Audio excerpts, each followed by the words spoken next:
Good evening, Slicey Dicers. This is Bryan, and he is coming to you tonight happy as a little girl because I get to review something that I love.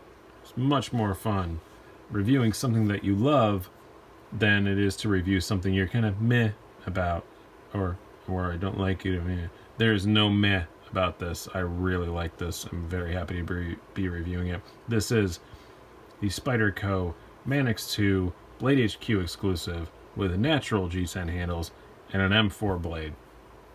$134. And I'm going to start right off the bat. A lot of you guys watched reviews of these exclusive ones, and you think, they're probably gone. No, this isn't gone. You can actually get this right now. I'm on Blade HQ at this moment at 11:19 at 11:43 p.m. It is still available.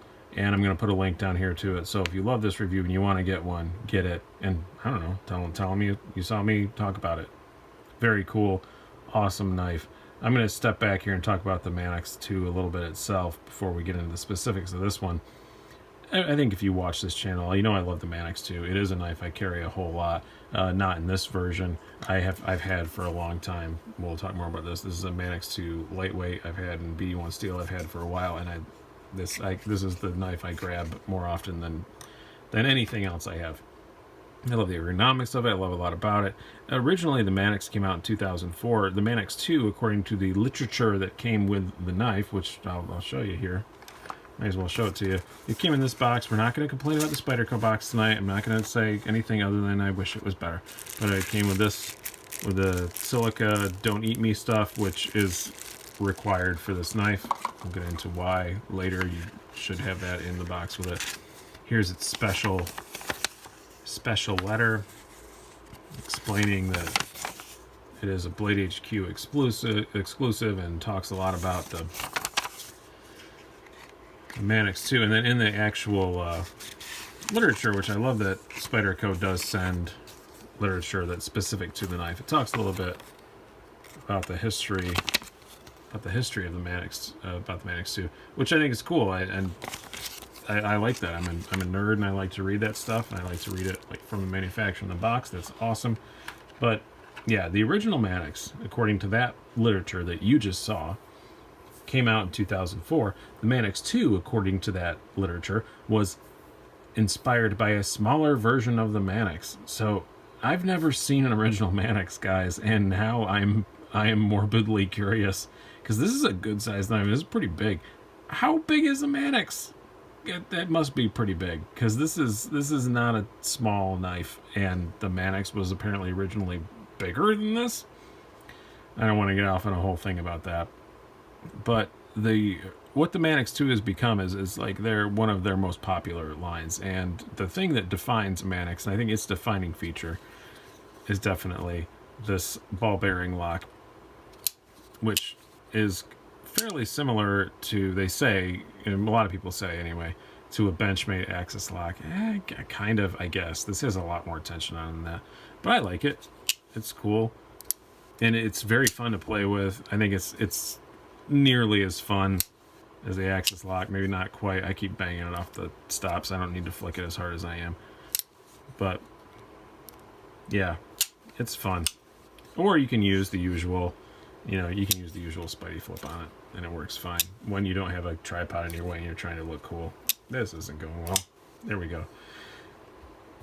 Very fun knife to fiddle with. It's an eminently fiddleable knife. I'm inventing words here on this channel. I'm gonna have a whole word. Fiddleable is my new word that I've decided to coin.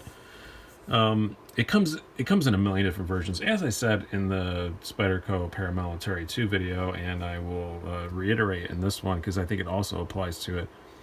This is another one that's one of those Porsche 911 of knives, and I'm going to use a lot of car analogies here. I'm kind of a car nerd too. But what do I mean by that? Porsche makes, and it is Porsche, by the way, it's not Porsche. Porsche makes a million different versions of the 911. You can get it in all kinds of different shapes and variations and whatever. Spyderco is the same way with the Manix 2. You can get it in your standard version right now, which currently is the G10 with S30V handles. That's around about $100. great knife. Can't make a bad choice getting that. They also make it, and as I said, the one that I wound up choosing for my first Manix 2, and probably a way too long line of Manix 2s. This is the Manix 2 lightweight and BD1 steel and FCRN handles. They also make this. Oh, they also make the same one in a translucent blue, which, god damn it, I wish I'd have gotten, but I didn't. I was so stupid. I don't know why. At that particular time in my life, I had a weird thing against colored handles. I don't know what I was possibly thinking. They also make an S110V in dark blue FCRN handles, which I am very tempted by. I may actually, I don't know, I may get rid of this and upgrade to that for a daily carry one. But anyway, they come in a million different versions. They're all good. They're all good. You can't really go bad with a Manix 2.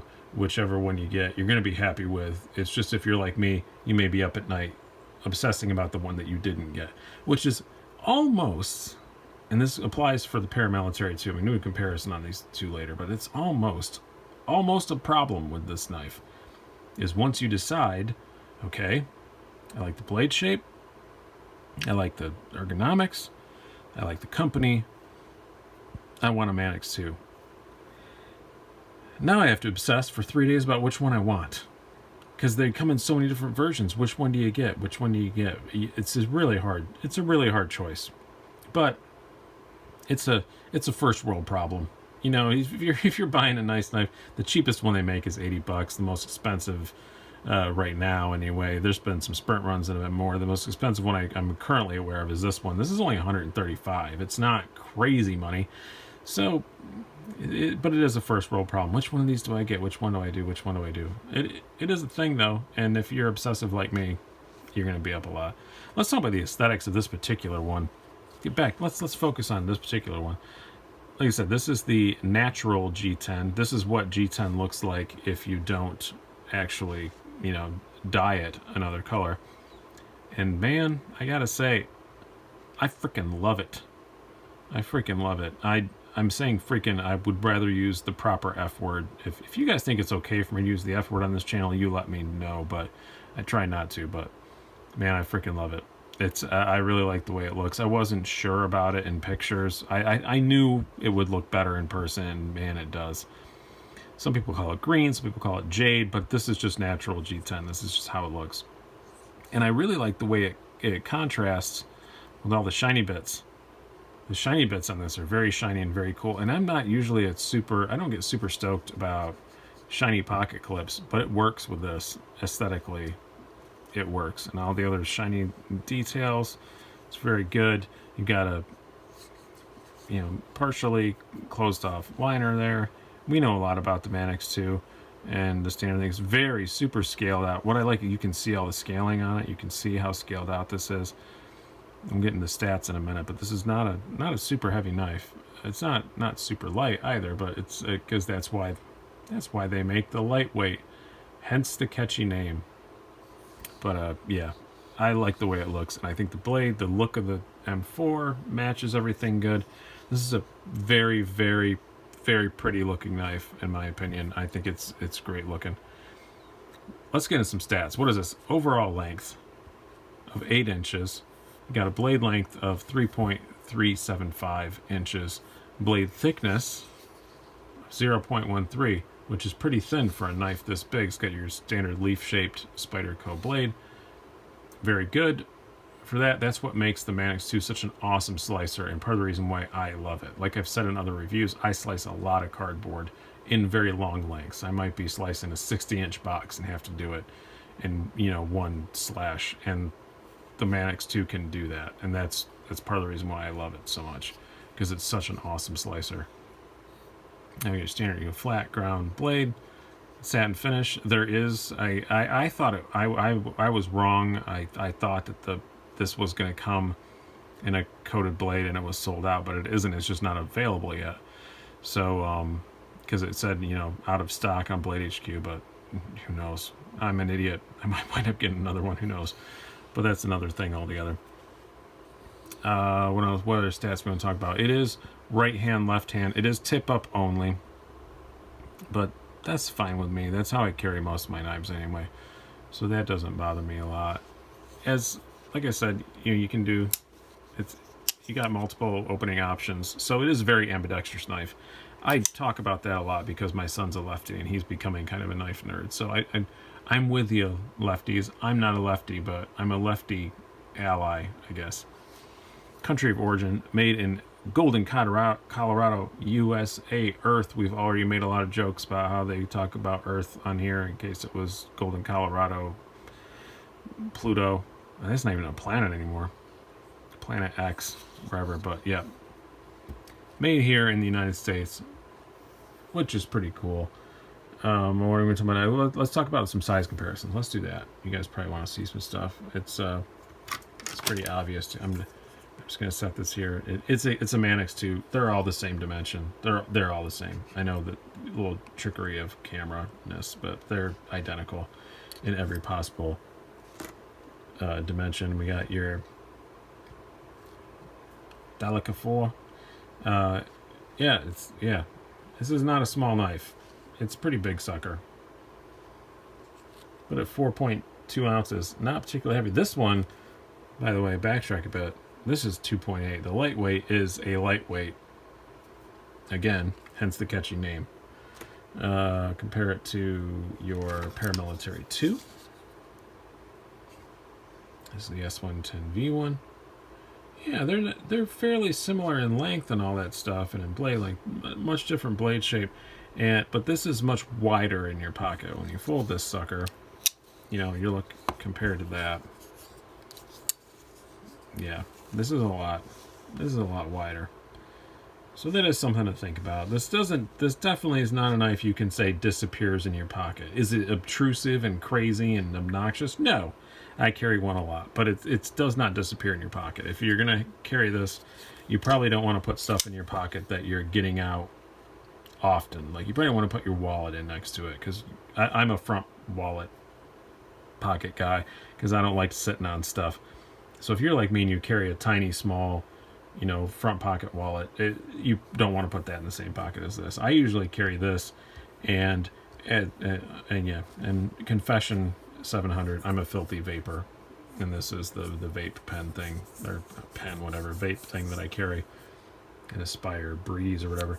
These are the two things that usually reside in that pocket, and I carry a flashlight and stuff in my other pocket. Another size comparison to it, Benchmade 940. I'm considering actually doing a review on this because it's the REI exclusive one, so just because it's exclusive. I know there's a lot of Benchmade videos, but I figured maybe that was an excuse to do it. So guys, let me know in the comments if you want to see me do a review. I may do it anyway if you say nothing, but just a thought. And I think that's all we're gonna do for size comparisons. We talked about the aesthetics already. Let's talk about the ergonomics, and this is the thing that everybody raves, properly so, about the Manix 2. The Paramilitary 2 is great, and the ergonomics in that are really good. Again, I don't want to get into too much because I am going to do a direct comparison between these, but the ergonomics on the Manix 2 are damn near perfect. I almost said a much worse word there, but they are damn near perfect. I love the jimping, the way you can choke up on it. I know I'm always grabbing knives like this instead of grabbing them like this to start, but that's kind of how I use them a lot, because I'm doing fairly precise stuff. I love the ergonomics. Again, just to reiterate, my hands are large size, verging on XL size gloves, but I have very skinny fingers. But man, this thing fits my hand good. It just feels good. It just feels like home when I pick this thing up. I really like it. I don't know how else to describe it. I don't think I can go on too much, rave too much more about the ergonomics. It's just, it fits my hand absolutely perfectly. And then going in my pocket, it's not bad. Like I said, it's large for sure, for certain. It's a large thing, but it's not it's not something that I don't feel like I can carry around every day, because I do. I carry, this is the same size. So, and yeah, this one's heavier, but it's not enough. I mean, 1.5 ounces. We always go back and forth in the stuff, you know, in these channels about, oh, this is one's 1.5 ounces lighter than the other. Do I notice it daily? No. I'll probably wind up carrying this more than this, and we'll get into that why. But it's not because of the weight. So we'll get to that, and I'll explain it more when we get to it. But ergonomically, it's okay in your pocket. It is big. You don't plan a lot of other things for that pocket. Let's do some let's do some cutting on this. I'm actually going to cut up. Hopefully this is my last take, because I didn't get any paper out, and I'm going to cut up my notes. So yeah, this is the notes on other night I reviewed too. So yeah, this is why M4 is awesome. This is what we're going to talk about here towards the end before we get to the proper conclusion. M4 steel will hold an edge for approximately eternity. Maybe not quite that way. Your mileage may vary, but this is a high-speed tool steel, super hard, and will hold an edge forever. The downside to it is not stainless. So this knife does require some care. I personally, as soon as I opened it up, I ordered this before I ordered the knife. I put this Ultra Pro mineral oil on it. You don't have to like slather it in it. You don't have to have it so it's like leaving a stain in your pocket, but you do have to put some on, wipe it off, you know, a little bit, and leave a little bit on there just to protect it. It's not a stainless steel. It will rust. It will corrode. It requires some maintenance.